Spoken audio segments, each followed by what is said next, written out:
Very interesting fact to everyone out there about Steven Spielberg.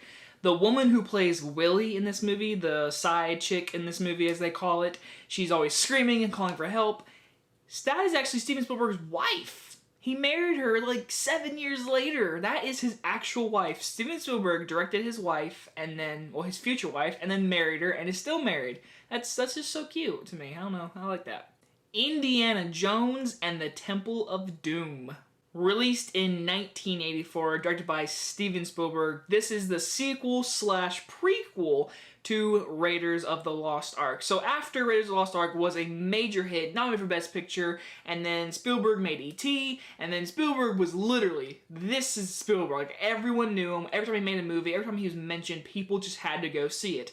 So they were like, we want the sequel to Indiana Jones right away. George Lucas got the story rights again, but with a different writer of the screenplay. But George Lucas actually wrote a sequel, and then they were like, you know what, we just can't figure out how to do a sequel, so let's just do a prequel. It's very random. I don't understand really why it was a prequel, but I mean, it's still a fun movie in a darkish way. So the famous thing about this movie is it is completely 1000% just the feel of it is different than Raiders of the Lost Ark. It's different from every other Indiana Jones movie you'll ever see because of the dark, dark tones. And this movie, in my opinion, it works as a fun movie too. Like, watching it tonight, I thought to myself, I had fun watching this movie. There's many fun scenes in this movie that I had fun with. So the basic storyline is Harrison Ford returns as Indiana Jones and his new sidekick, Willie, which I cannot forget her name, and his other new sidekick, who's a 10-year-old boy named Short Round. The famous Dr. Jones. I love Short Round. He is the best. I will get to him very soon, though. But either way, the three of them embark on an adventure to save this village after it was raided. Their children were stolen, and it was stolen of this little rock thing, which was a stone, and it has magic stuff to it. It's basically an artifact. And Angel's gonna go get that, and the children going to the Temple of Doom, which is a bunch of weird native people ripping each other's hearts out. And it is dark, I will admit that. So, what do I think about this movie? A lot of people, I actually know a lot of people that don't like this movie. Like, they think this movie is bad.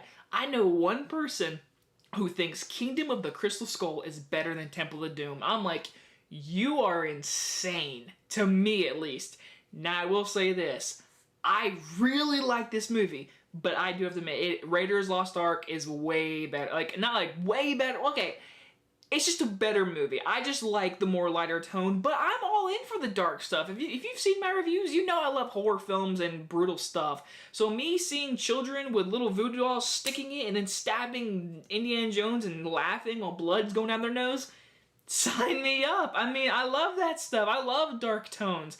Harrison Ford returns as Indiana Jones, and of course, it's Harrison Ford. He is awesome. I love him. He's a badass. His chemistry of women and just being friendly and all that returns. Nothing feels different about him. He still is an archaeologist who's smart at figuring out stuff out. He's still getting his ass beat in fights, and he's still trying to figure a way out when he's even getting attacked and shoot at. He's always finding a way out. That is why I love Harrison Ford as Indiana Jones. Like I said in my last review, I do to see him as Indiana Jones more than Han Solo, and I think a lot of people agree with that. And I actually got someone that actually told me that. They said, I agree with you. I was like, thank you, because I agree with myself too. And then here's actually one of my issues. So the girl who plays Willie, good actress. She is good in this movie. She has her awesome moments.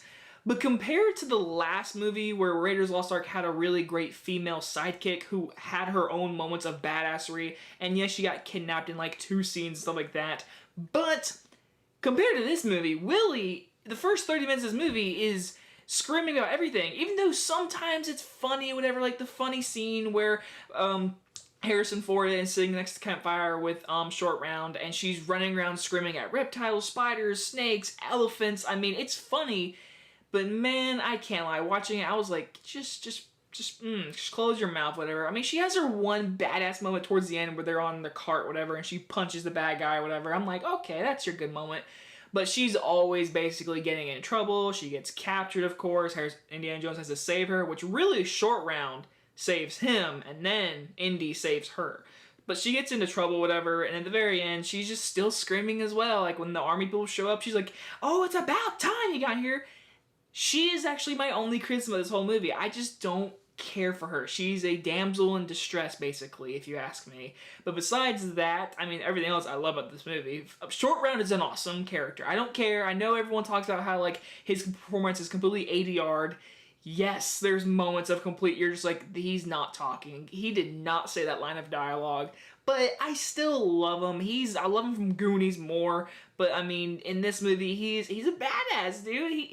He saves Indiana Jones and her, really, because when Indy's all hallucinating, he's all crazy and everything, Short Round's one that escapes. Short Round is the one that grabs the fire and burns him and makes him come back to his realization, and it's pretty awesome. Now, I'm not just saying Harrison Ford's not a badass, but besides that one scene he gets hallucinated by the people, the opening scene alone, I mean, he gets poisoned. It's one of the best openings to the entire Indiana Jones franchise. He literally gets poisoned, and the entire scene, he is trying to get this antidote, and it gets thrown across the room, basically. Here, here, here. It goes everywhere. It's pretty crazy, but it's awesome too because it's a fun action scene. I love the opening scene of this movie. I especially like him in the white coat, whatever. It's cool to see the main character in different outfits because the whole franchise is usually in his hat and his like little coat, whatever, all that kind of stuff. So the very beginning I really like. And also, my favorite scene, of course, is the ending. I love the last like 20 minutes of this movie, the minecart shafts, all that stuff. It's all practical too. I love the action in this movie, and of course, it's more darker, as we say. And really, if you go back and watch this movie, yes, there's a darker villain. Yes, there's darker tones, like when they're eating monkey heads and eyeballs like that in that dinner table scene. But if you really look at this movie, the only really dark scene is this scene.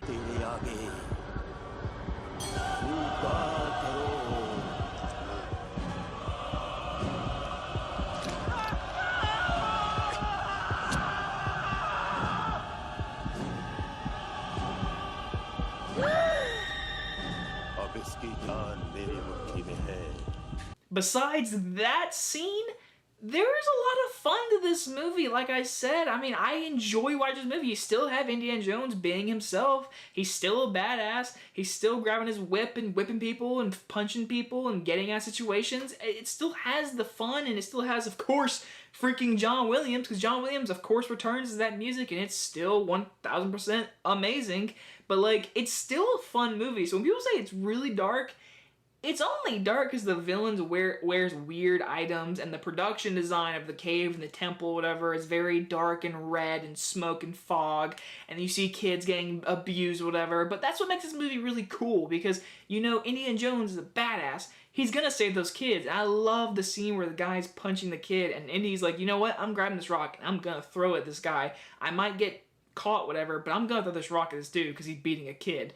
That's what makes Indy so cool, with that bridge scene and the carts, whatever. I love all the carts and the water. I mean, the ending is just really exciting. I don't know, I just really like the design of it. I like how like they're in the Minecraft, whatever. It's different. It's more different than the first movie, which I really like. The first movie is more desert. This is more jungle, temples, and all that stuff. And yes, it's more darker. But overall, it's still an exciting sequel. It's still a fun movie. I know some people really hated it when it came out, and people hate it now. And I'm like, I still like the movie a lot. It's definitely not better than Raiders of the Lost Ark, but it's 1000% a top 20 sequel of all time. I wouldn't even put it top 10. But I love Temple of Doom. I love the poster, by the way. That poster, that's an awesome poster. That's Harrison Ford, man. That is a badass. That's how you sell a movie. All you need is him and that title, and you got box office. And that's what it did back in the day. I'm going to give Indiana Jones and Temple of Doom an A.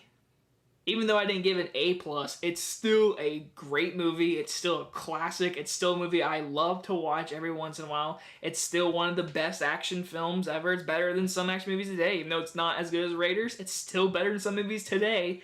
But after this review, it is my next review going to be The Color Purple.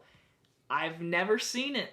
I've had chances to watch it, but I'm going to sit down and I'm going to watch it. So I'm very excited to watch that movie, guys. Check out the review on Monday. Yes, hope you guys enjoy this review, and I'll see you guys next time. Bye-bye, everyone.